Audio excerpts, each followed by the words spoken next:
Student, इससे previous video में मैं आपके साथ नियोप्लेजिया डिस्कस करी थी और हम नियोप्लेजिया के हॉलमार्क्स के बारे में बात कर रहे थे। आज की वीडियो में मैंने आपको नियोप्लेजिया का जो सेकंड हॉलमार्क है वो बताना है। पहला हॉलमार्क अगर आपको याद हो तो उसमें ये हमने कहा था कि जो ट्यूमर सेल होता है, जो कोई भी नियोप्लास्टिक सेल होता है, जब वो नियोप्लेजिया की तरफ जा रहा है या कार्सिनोजेनेसिस की तरफ जा रहा है, तो सबसे पहली चीज़ वो ये करता है कि अपने ग्रोथ फैक्टर में सफिशेंट हो जाता है। बाहर से उसको ग्रोथ फैक्टर की ज़रूरत नहीं पड़ती। ठीक है, जो प्रोटोऑन्कोजीन होती है जो कि ग्रोथ फैक्टर के लिए कॉरेस्पॉन्ड करती हैं, वो ऑन्कोजीन में कन्वर्ट हो जाती हैं, ट्यूमरस में म्यूटेशनल फॉर्म में चली जाती हैं। और उनमें जो म्यूटेशन होती है वो कौन सी होती है? Gain of function mutation. ये बात आपने याद रखनी है क्योंकि आज बिल्कुल इसके ऑपोजिट होगा। ठीक है, उसमें क्या होती थी? गैन ऑफ फंक्शन म्यूटेशन होती थी। गैन ऑफ फंक्शन म्यूटेशन का क्या मतलब है कि जो ऑन्कोजीन जितने भी ऑन्कोप्रोटीन्स के लिए रिस्पॉन्ड करती थी वो ऑन्कोप्रोटीन म्यूटेटेड हो जाते हैं, चाहे फिर वो ग्रोथ फैक्टर थी या फिर वो ग्रोथ फैक्टर रिसेप्टर थे या फिर वो हमारे पास सिग्नल ट्रांसड्यूसिंग प्रोटीन जैसे कि ABL था या फिर रास था या उसके बाद वो ट्रांसक्रिप्शन फैक्टर थे यानी MYC जीन थी। ठीक है, अच्छा, ये जो MYC जीन थी, हमने कहा था ये MYC जीन जो है वो किसके लिए कोड करती है? साइक्लिन्स के लिए कोड करती है। और ये साइक्लिन क्या करते हैं? ये ट्रांजिशन कराते हैं सेल साइकिल को G1 फेज से कन्वर्ट करते हैं किसमें? S फेज में। अच्छा, आज हम ये देखेंगे कि जिस तरह से जब ये साइकिल नॉर्मली G1 से S फेस में जा रहा होता है, ठीक है, आपका जो सेल साइकिल है, नॉर्मली सेल साइकिल में क्या होता है? G1 फेस होती है, S फेस होती है, G2 फेस होती है और M फेस होती है और फिर साइकिल रिपीट होता है। कल भी मैंने आपको ये बात बताई थी कि G1 से S फेस के दरमियान एक मेजर चेक पॉइंट है।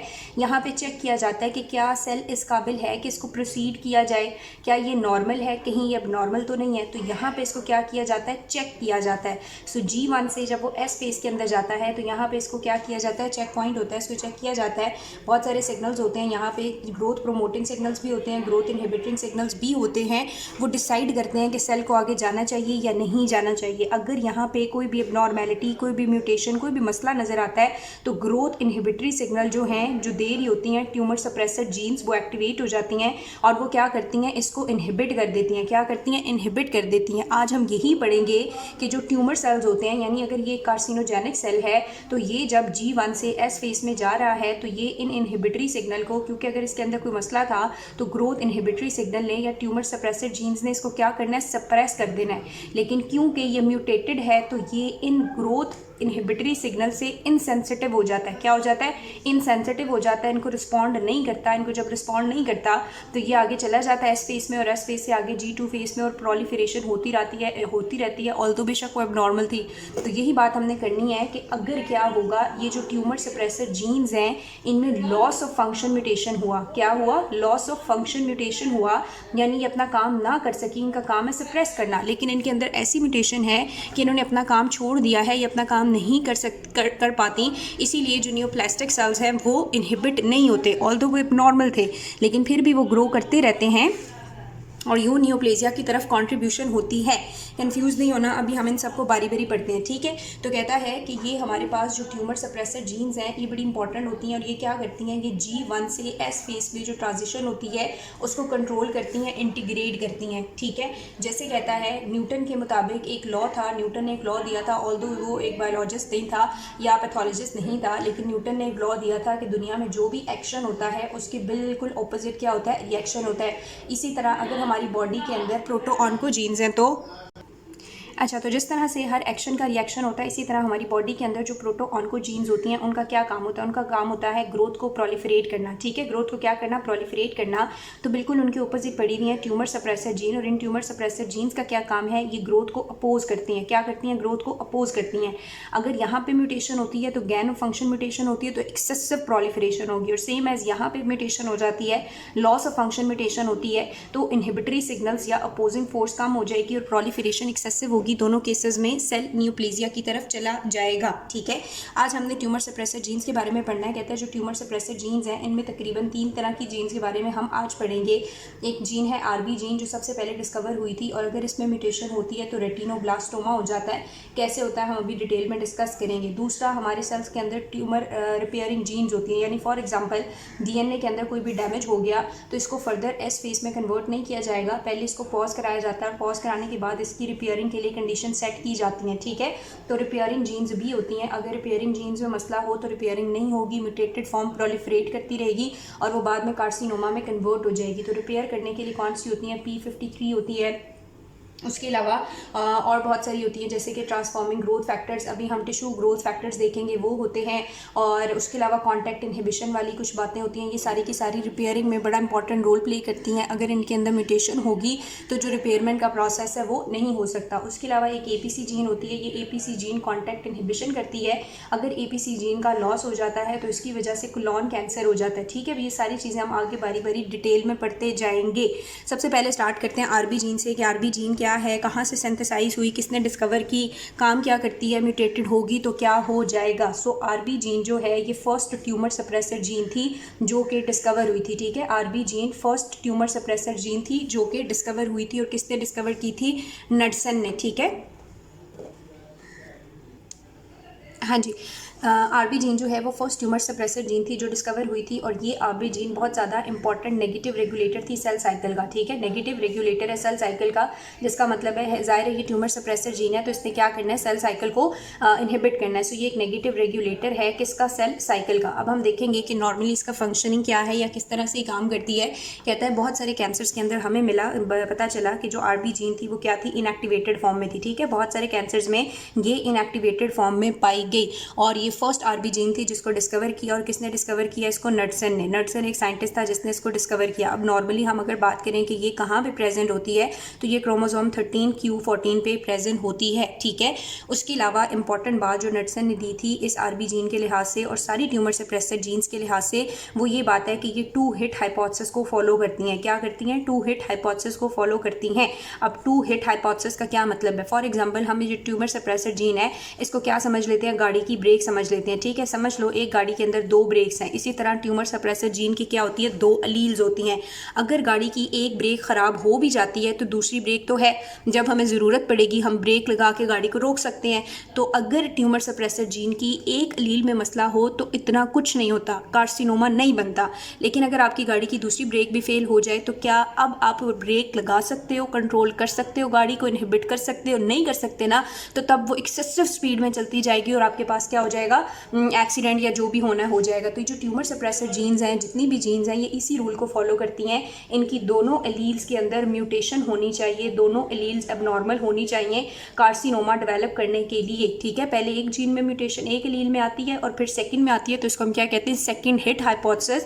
कि ट्यूमर सप्रेसर जीन का जब लॉस ऑफ फंक्शन म्यूटेशन होती है तो उसके लिए रिक्वायर्ड है कि दोनों एलील्स क्या हो जाए? एबनॉर्मल हो जाए। ये बात समझ आ गई। दूसरी बात ये है कि अगर हमारे पास इस RB के अंदर म्यूटेशन आ जाए तो कहता है इस म्यूटेशन के 2 पैटर्न हैं। या तो ये म्यूटेशन आपको पहले से थी, एक बाय बर्थ थी और एक विद टाइम आपने एक्वायर की, या दोनों आपने आफ्टर बर्थ एक्वायर की। ठीक है, एक हमारे पास इसकी जो म्यूटेशन है उसको हम क्या कहते हैं? स्पोरेडिक म्यूटेशन कहते हैं। और दूसरी इसकी म्यूटेशन क्या होती है? फेमिलियल म्यूटेशंस होती हैं। स्पोरेडिक जो हैं ये 60% केसेस में होती हैं और फेमिलियल 40% केसेस में होती हैं। स्पोरेडिक केसेस या स्पोरेडिक म्यूटेशन का ये मतलब है कि दोनों म्यूटेशन, यानी कि आफ्टर बर्थ उसकी एक एलील में म्यूटेशन हुई और विद टाइम दूसरी एलील में भी म्यूटेशन हो गई और फिर उसकी जो RB जीन है वो इनएक्टिव हो गई।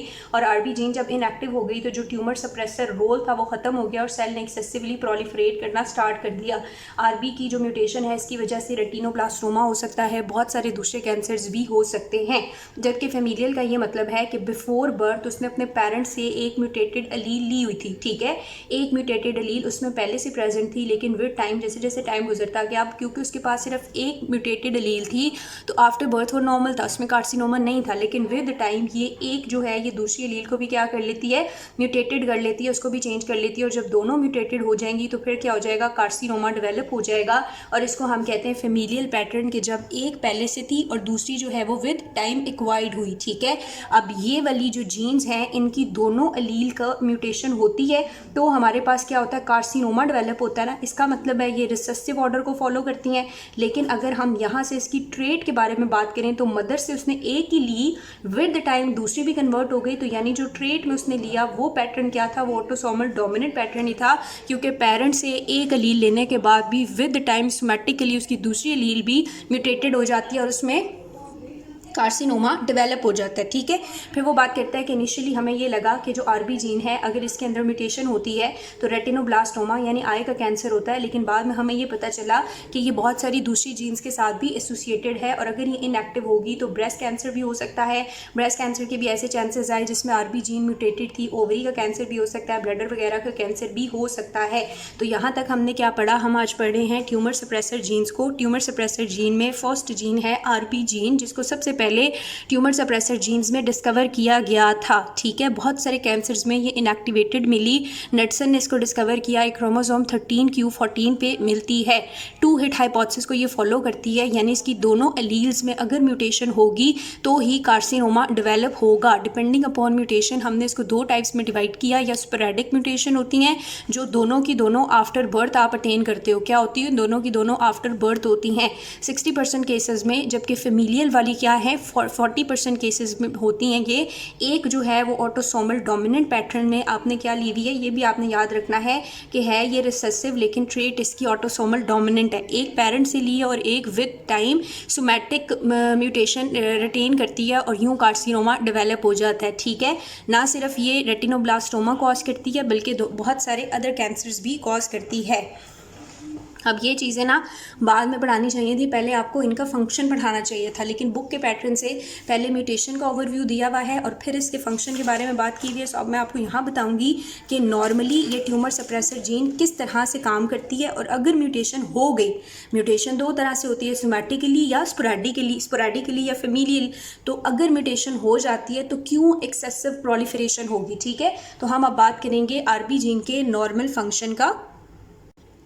अच्छा, नॉर्मली जैसे मैंने बोला कि हमारे पास क्या हो रहा है, G1 फेज चली जा रही है किसमें, S फेज में। इस G1 S फेज को आरबी जीन मोनिटर कर रही है, इंटीग्रेट कर रही है। ठीक है, अगर ऐसी कंडीशंस हैं बॉडी के अंदर और ये जो आपका सेल G1 से S फेज में जा रहा है ये बिल्कुल नॉर्मल सेल है, ठीक है, ऐसे सिग्नल्स आ रहे हैं कि ये सेल बिल्कुल नॉर्मल है, तो आरबी जीन यहाँ पे काम नहीं करेगी क्योंकि आरबी इनहिबिटर है। लेकिन अगर ऐसे सिग्नल्स आ रहे हैं कि ये जो ट्रांजिशन होने लगी है G1 से S फेज में, ये ट्रांजिशन एबनॉर्मल है या ऐसे नहीं होना चाहिए, तो आरबी जीन एक्टिव हो जाती है और ये इस साइकिल को, इस चेक पॉइंट को क्या कर देती है, सप्रेस कर देती है। क्या करती है, सप्रेस कर देती है। अब कैसे ये सप्रेस करती है, बात करते हैं हम लोग फंक्शन की। फंक्शन में ये है कि आपके पास आरबी जीन प्रेजेंट है, ठीक है, आरबी जीन प्रेजेंट है। फ़र्क ये है कि अगर वो G1 से कहाँ जा रहा है, S फेस में, ठीक है, और सिग्नल्स जो हैं वो बिल्कुल नॉर्मल हैं, यानी यहाँ पे बहुत सारे ग्रोथ फैक्टर जो है वो सही है, यानी कि क्या है, सिग्नल्स में आपके पास क्या मिल रहे हैं, ग्रोथ फैक्टर्स मिल रहे हैं, यानी ग्रोथ फैक्टर्स के होने का मतलब है इसको आगे प्रोसीड करना चाहिए। ठीक है, ग्रोथ फैक्टर है यानी साइक्लिन डिपेंडेंट, साइक्लिन डी है या फिर साइक्लिन डिपेंडेंट काइनेजेस 4 और 6 हैं। तो इन्होंने सिग्नल देना है और क्या कहना है कि आपके पास होनी चाहिए, ये ट्रांजिशन होनी चाहिए। जब ग्रोथ फैक्टर ज़्यादा हैं तो ज़ाहिर है ट्रांजिशन होगी, ग्रोथ इनहिबिटर हैं तो ये ट्रांजिशन नहीं होनी चाहिए। तो अगर ग्रोथ फैक्टर ज़्यादा हैं तो ये ट्रांजिशन होनी चाहिए। माइटोटिक पाथवे है तो सी साइक्लिन डी और साइक्लिन डिपेंडेंट काइनेज 4 और 6 एक्टिवेट हो जाते हैं और ये एक्टिवेट होने के बाद हाइपर फॉस्फोराइलेशन करते हैं। क्या करते हैं, हाइपर फॉस्फोराइलेशन करते हैं। किसकी हाइपर फॉस्फोराइलेशन करते हैं, आरबी जीन की। ठीक है, जब हाइपर फॉस्फोराइलेशन करते हैं तो हाइपर जब इंसान होता है तो वो किसी काम का नहीं होता, तो ये क्या हो जाती है, आरबी जीन इनएक्टिव हो जाती है। नॉर्मली इस आरबी जीन ने अपने साथ बाइंड किया हुआ होता है किसको, एक फैमिली होती है प्रोटीन की जिसे हम E2F कहते हैं। ठीक है, अब क्योंकि ये इनएक्टिव हो गई है तो ये उस E2F को रिलीज कर देगी। ठीक है, ये क्या करेगी, इस E2F को रिलीज कर देगी। ये E2F जाके सिग्नल देता है ट्रांसक्रिप्शन फैक्टर्स को, जैसे कि साइक्लिन E को या साइक्लिन डिपेंडेंट काइनेजेस 2 को। जब इनको सिग्नल देता है, इनको स्टिमुलेट करता है, तो ये आगे से ट्रांसक्रिप्शन, क्योंकि ट्रांसक्रिप्शन कराती हैं तो ये ट्रांसक्रिप्शन स्टार्ट कर देती हैं और जब ट्रांसक्रिप्शन होती है तो प्रोलिफरेशन जो है वो फेवर होती है और प्रोलिफरेशन स्टार्ट हो जाती है और G1 से ट्रांजिशन हो जाती है S फेस की तरफ। ये होता है नॉर्मली। अगर ग्रोथ फैक्टर ज़्यादा है तो आरबी आपके पास हाइपर फॉस्फोराइलेट हो जाएगी, E2F को रिलीज कर देगी। E2F आगे जाके बहुत सारे ट्रांसक्रिप्शन फैक्टर को एक्टिवेट करेगा, प्रोलिफरेशन होगी और ट्रांजिशन हो जाएगी। लेकिन अगर नॉर्मली यहाँ पे समझ आया कि कोई भी एबनॉर्मेलिटी है और ग्रोथ इनहिबिटरी स्टिमुलस जो है वो ज़्यादा हो गया, तो जैसे ही ग्रोथ इनहिबिटरी स्टिमुलस ज़्यादा होगा ये नॉर्मल हो रहा है, कैंसर में नहीं हो रहा, ठीक है। जब ग्रोथ इनहिबिटरी सिग्नल ज़्यादा होगा तो आपके पास cyclin dependent kinase inhibitor activate हो जाएंगे, और वो भी बहुत इंपॉर्टेंटली इसमें से एक्टिवेट होती है P21। कौन एक्टिवेट होती है? P21। ये P21 और ये जो साइक्लिन डिपेंडेंट काइनेज इनहिबिटर हैं, ये क्या करते हैं? ये फॉस्फोराइलेशन कर देंगे आरबी जीन की। क्या कराएंगे? फॉस्फोराइलेशन करेंगे आरबी जीन की। इनकी एक्टिवेशन की वजह से फॉस्फोराइलेशन होती है आरबी जीन की, और जब आरबी जीन की फॉस्फोराइलेशन होती है तो वो क्या हो जाता है? हाइपोफॉस्फोराइलेटेड। थोड़ा काम हो गया, नीचे आ गया, हाइपो की स्टेज में आ गया, और अब ये क्या करेगा? E2F को बहुत इजीली बाइंड कर जाएगा। उसके ऊपर क्या करता है? बाइंड कर जाता है। बुक के अंदर आपको इसकी डायग्राम मिलेगी। ना सिर्फ खुद उसके ऊपर बाइंड करता है, उसको दबाता है, बल्कि यहाँ पे बहुत सारी क्रोमैटिन रिमॉडलिंग भी करता है। क्रोमैटिन रिमॉडलिंग किस तरह से करता है?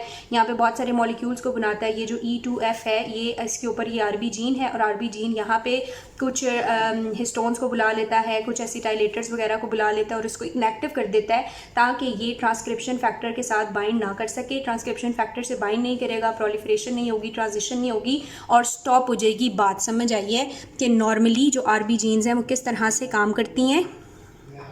अगर तो ग्रोथ फैक्टर ज़्यादा है तो आरबी का कोई काम नहीं है, ये इनहिबिटेड रहेंगी, प्रोलिफरेशन होती रहेगी।